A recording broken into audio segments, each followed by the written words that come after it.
नमस्कार, हर्ष न्यूज की तेज गति वाली बुलेटिन छत्तीसगढ़ रफ्तार में आपका स्वागत है। चलिए शुरू करते हैं क्षेत्रीय खबरों की तेज बुलेटिन छत्तीसगढ़ रफ्तार। रायपुर एयरपोर्ट की जमीन पर मालिकाना हक का दावा करने वाले किसान अश्विनी बांधे की कानूनी लड़ाई अब फैसले की ओर बढ़ रही है। 2018 तक करीब 3500 करोड़ रुपए का दावा करने वाले बांधे ने अब अपना क्लेम बढ़ाकर 13,173 करोड़ रुपए कर दिया है। उनका कहना है कि यह राशि 1942 में जमीन के रिक्विजिशन यानी अस्थायी कब्जे में लेना से लेकर अब तक के लीज अमाउंट, रिक्वायर्ड कंपेंसेशन और उस पर देय राशि की गणना के आधार पर तय की गई है। अश्विनी बांधे ने स्वामी विवेकानंद इंटरनेशनल एयरपोर्ट की टर्मिनल बिल्डिंग और गार्डन की जमीन को अपने पूर्वजों की बताया है। सुप्रीम कोर्ट के हालिया निर्देश के बाद मामले में नया मोड़ आया है। कोर्ट ने पुराने राजस्व रिकॉर्ड और दस्तावेजों की दोबारा जांच कर यह पता लगाने को कहा है कि जमीन रिक्विजिशन से पहले किसके नाम पर दर्ज थी। पुराने रिलीज ऑर्डर और जांच रिपोर्ट को भी देखा जाएगा। अब सुप्रीम कोर्ट के निर्देश के अनुसार तहसीलदार को मामले में अंतिम आदेश देना है। छत्तीसगढ़ में आज शनिवार को भी बारिश का अलर्ट है। उत्तर और मध्य छत्तीसगढ़ में अगले 7 दिन तक कुछ जगहों पर मध्यम से भारी बारिश हो सकती है।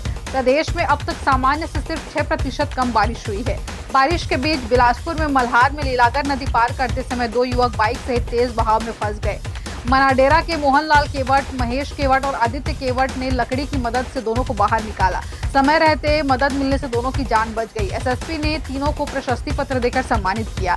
वहीं मनेन्द्रगढ़ में जनकपुर के पास गोहड़ारी नदी के करीब 50 साल पुरानी पुलिया तेज बहाव में डैमेज हो गई। खंभा टूटने से पुलिया का करीब 70% हिस्सा खराब हुआ है। भारी वाहनों की आवाजाही रोक दी गई है। छत्तीसगढ़ के बिलासपुर में स्कूली बच्चों के बाइक पर खतरनाक तरीके से स्टंट करने का वीडियो सामने आया है। वीडियो में स्कूली बच्चे बाइक पर ओवरलोडिंग करते नजर आ रहे हैं। वहीं ट्रैफिक पुलिस सीसीटीवी कैमरों और हाईटेक उपकरणों के जरिए निगरानी कर चालानी कार्रवाई करने का दावा कर रही है। बाइक और स्कूटी पर 2 से ज्यादा सवारी बैठाने पर रोक के बावजूद स्कूली बच्चों सहित कई युवक एक ही दोपहिया वाहन पर 4-5 लोगों को बैठाकर फर्राटे भर रहे हैं। कहीं चलती बाइक पर स्टंट किया जा रहा है तो कहीं नंबर प्लेट की जगह धार्मिक नाम लिखवाकर वाहन चलाए जा रहे हैं। उत्तराखंड के चामोली में निर्माणाधीन सुरंग में पानी भरने से हुए हादसे में कोंडागांव जिले के 4 मजदूरों की मौत हो गई। हादसे में जिले के 2 श्रमिक घायल हुए। घटना के बाद मुख्यमंत्री विष्णुदेव साय ने मृतकों के परिवारों को 5-5 लाख रुपए और घायलों को 50-50 हजार रुपए की आर्थिक सहायता देने के निर्देश दिए हैं। हादसे में ग्राम धनसुली के 2 श्रमिकों की जान गई। वहीं मड़ानार और दहीकोंगा के 1-1 श्रमिकों की मौत हुई है। जिले के 2 श्रमिक घायल बताए जा रहे हैं। सभी मृत श्रमिकों के पार्थिव शरीर को कोंडागांव लाया गया, जहां परिजनों की मौजूदगी में उनका अंतिम संस्कार किया जाएगा। रेलवे यात्रियों की सुरक्षा के साथ खिलवाड़ कर रहा है। रायपुर रेलवे स्टेशन के पार्सल कार्यालय के सामान जांच करने वाली स्कैनर मशीन बंद है। मशीन का संचालन करने वाली एजेंसी ने घाटा होने का हवाला देकर अचानक काम छोड़ दिया। इसके बाद रेलवे ने कोई वैकल्पिक व्यवस्था नहीं की है। ऐसे में पार्सल कार्यालय से सामान मशीन जांच के बिना ही देश भर में भेजा जा रहा है। यहाँ रोजाना करीब 600 कार्टून की बुकिंग होती है। इनमें कपड़े, किराना, ऑटो पार्ट्स, दवाइयाँ और कई व्यावसायिक सामग्री शामिल है। स्कैनिंग व्यवस्था बंद होने से पार्सल की सुरक्षा जांच की प्रक्रिया प्रभावित हो रही है।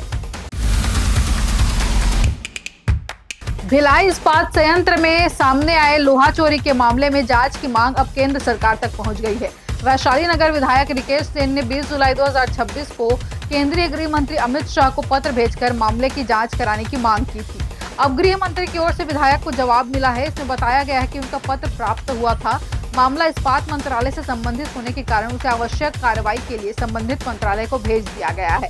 अमित शाह के जवाब के बाद अब मामले में आगे की कार्रवाई इस्पात मंत्रालय के स्तर पर होनी है। हालांकि मुख्यमंत्री के जवाब में जांच शुरू करने या मामले को सौंपने का कोई जिक्र नहीं है। रायपुर के भनपुरी इलाके में धर्म परिवर्तन के लिए कथित तौर पर लालच देने का मामला सामने आया। गांधी चौक न्यू आनंद नगर निवासी 32 दुकानदार तरेंद्र कुमार वर्मा ने पुलिस में लिखित शिकायत देकर 3 महिलाओं पर उसे ईसाई धर्म अपनाने के लिए प्रेरित करने का आरोप लगाया है। शिकायत के आधार पर पुलिस मामले की जांच कर रही है। शिकायतकर्ता के मुताबिक सुषमा कौशिक, लक्ष्मी निषाद और सुरेखा रंगारी उसकी परिचित हैं और उसकी मोबाइल दुकान पर आती जाती हैं। तरेंद्र का आरोप है कि तीनों ने हिंदू धर्म लेकर आपत्तिजनक बातें कही और उसे ईसाई धर्म अपनाने, ईश्वर की प्रार्थना करने के लिए कहा। शिकायत में यह भी दावा किया गया है कि महिलाओं ने प्रार्थना करने से दुख, दर्द और बीमारी दूर होने की बात कही।